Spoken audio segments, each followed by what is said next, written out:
Good evening, I'm Sarah Farsclub with the main news making headlines around the world. Tensions remain high as hundreds of Palestinians clashed with Israeli police in East Jerusalem.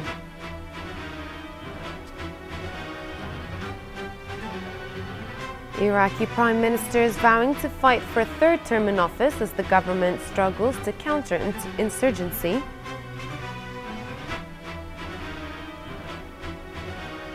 A powerful suicide car bomb kills at least 4 people near Somalia's parliament.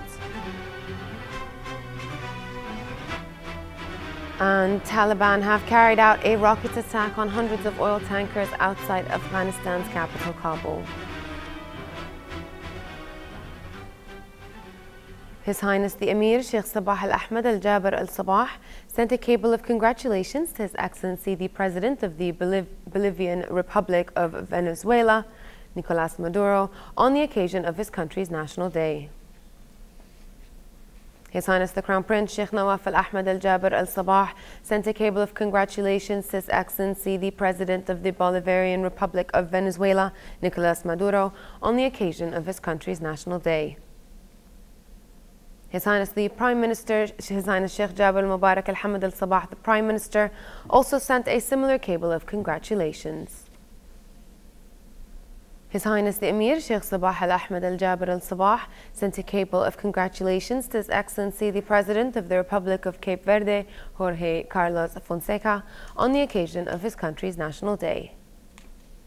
His Highness the Crown Prince, Sheikh Nawaf Al-Ahmed Al-Jaber Al-Sabah, sent a cable of congratulations to His Excellency the President of the Republic of Cape Verde, Jorge Carlos Fonseca, on the occasion of his country's National Day. His Highness Sheikh Jabir Al-Mubarak Al-Hamid Al-Sabah, the Prime Minister, also sent a similar cable of congratulations. His Highness the Amir of the State of Qatar, Sheikh Tamim bin Hamad Al Thani, and his accompanying delegation is due to arrive in Kuwait tomorrow, Sunday, on a fraternal visit, during which he will extend congratulations and greetings to His Highness the Amir, Sheikh Sabah Al-Ahmed Al-Jaber Al-Sabah, on the advent of the holy month of Ramadan. The Gulf Cooperation Council Secretary General Abdulatif Al-Zayani condemned the ongoing brutal attacks and campaign of collective punishment carried out by the Israeli occupation authorities against the Palestinian people in the West Bank and the Gaza Strip, including airstrikes, incursions, unjust siege, and mass arrests, considering them a blatant violation of international law. Al-Zayani added that the kidnapping and killing of the Palestinian boy named Mohammed Hussein Abu Khudair by the Israeli settlers last Wednesday was a heinous crime, and those who committed it should be punished. The GCC Secretary General said this shocking crime will lead to more violence and called on the Security Council and the international community to take on their responsibility and to stop the unjust Israeli aggression against the Palestinian people. Clashes broke out yesterday between Palestinians and Israeli security forces after the funeral of a Palestinian teenager abducted and killed in Jerusalem this week.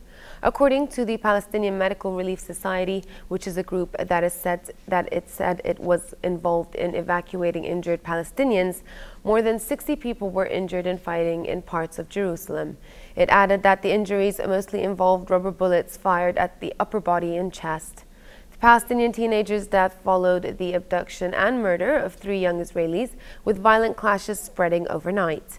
Meanwhile, police have said they are investigating whether the Palestinian youth's death was an act of retaliation for the killings of 3 Israeli teens, whose bodies were discovered earlier in a field in the West Bank. Confirmed sources have revealed that there is a possible ceasefire between Israel and the Hamas movement. Meanwhile, Israeli escalations continue in the besieged Gaza Strip, with no solution in sight. More with Majd Al-Wahidi from Gaza. Tensions. Egyptian and Palestinian sources confirmed that a ceasefire was set to be declared between Israel and Hamas.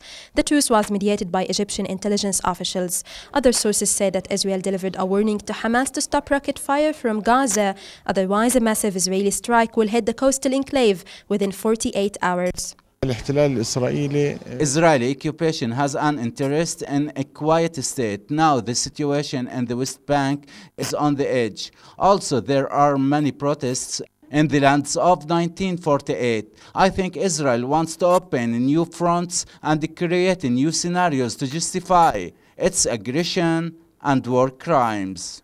Escalations didn't stop. Israeli jets bombed 3 Hamas sites southern Gaza Strip late Friday after 14 rockets were fired from the besieged enclave into southern Israel. Earlier, a Palestinian was shot and critically injured by Israeli forces in the central Gaza Strip. Medical sources said he was shot in the chest and taken to a hospital. Nothing justified just aggression on the Palestinians and committing grave violation to the international humanitarian law. The international community must act in order to end such grave violations and to protect the Palestinian civilians, mainly to end these illegal airstrikes and on the same time to reopen all the crossings, to let in all the needs for the Palestinians in order to get back their real life. Observers say that neither Hamas or Israel are interested in deteriorating the current situations. However, the future of peace seems far away than ever. With the current political turmoil and violence, people in Gaza are still trapped between a crippling blockade and war attacks. Majlou Hadi, Kuwait TV, Gaza. Iraqi Prime Minister Nouri al-Maliki is vowing to fight for a third term in office despite growing pressure for him to step down.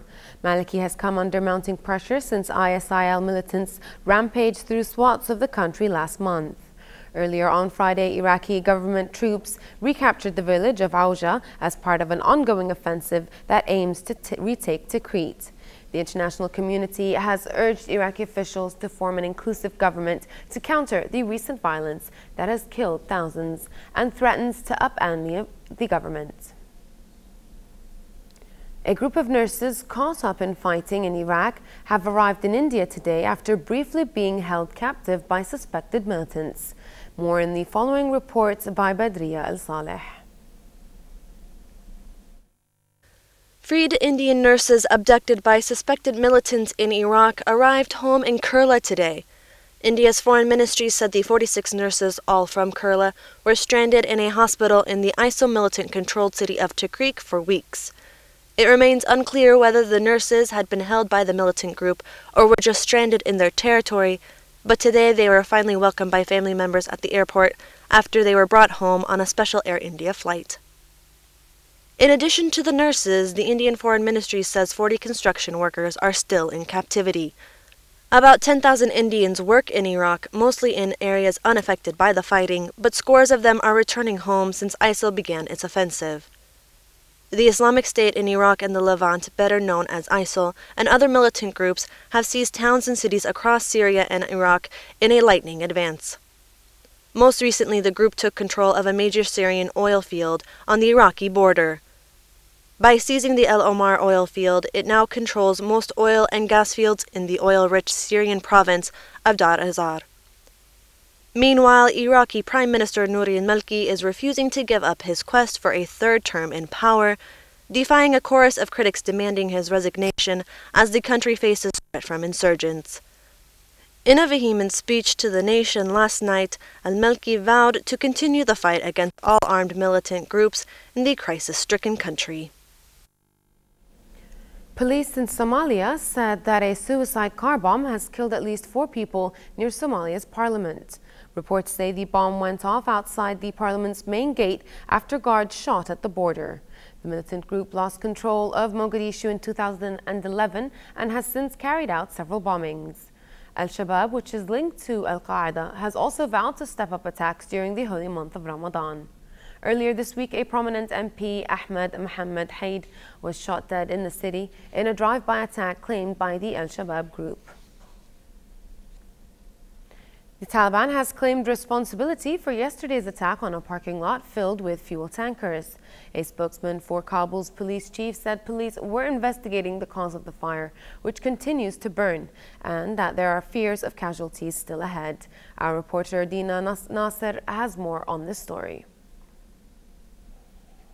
An assault by Taliban militants at a large parking lot on the outskirts of the Afghan capital Kabul last night left at least 400 fuel tankers incinerated. In a statement early this morning, the Taliban said the privately owned tankers were targeted because they supply foreign troops.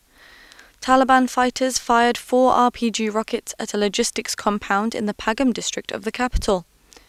Other sources said that the insurgents also planted magnetic bombs to set the tankers on fire. Police are still investigating the case. The attackers were in uniforms of the Afghan security forces so as to confuse the drivers. The Taliban have attacked convoys bringing supplies for NATO-led forces in landlocked Afghanistan for years, but tankers have recently become their primary target. ISAF troops, the UN international contingent in Afghanistan, receive most of their fuel supplies via the Pakistani port of Karachi. The ISAF supply route via Pakistan has never been secure due to the authorities in Islamabad and locals often blocking the route because of the drone war the US government is waging against the militants in the country. The attack comes as Afghanistan prepares to announce preliminary results of the final round of the presidential election on Monday.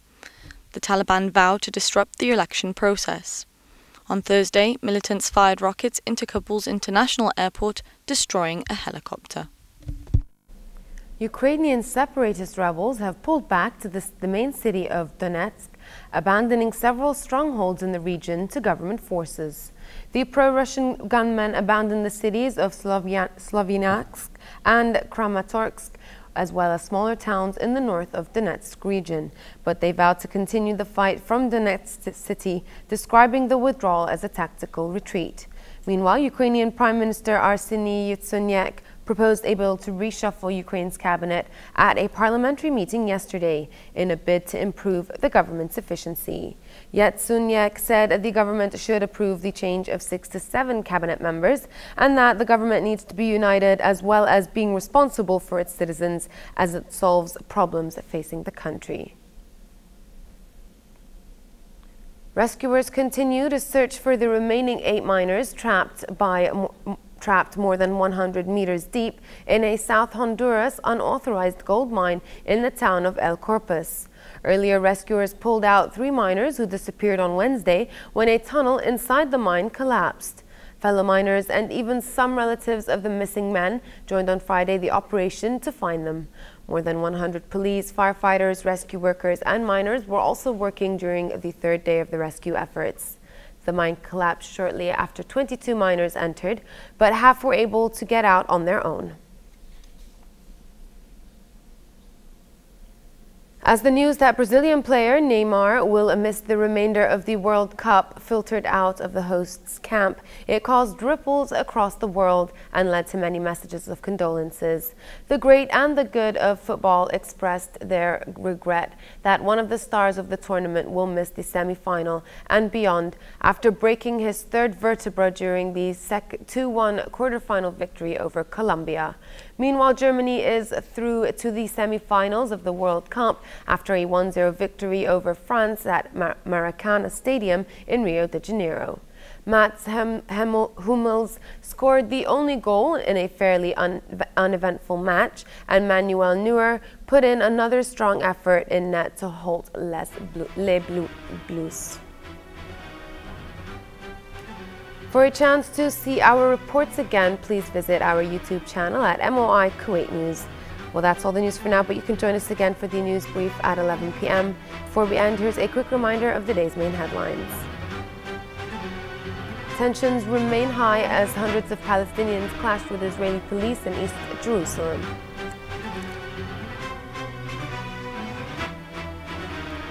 Iraqi Prime Minister Nouri al-Maliki is vowing to fight for a 3rd term in office as the government struggles to counter insurgency. A powerful suicide car bomber kills at least 4 people near Somalia's parliament.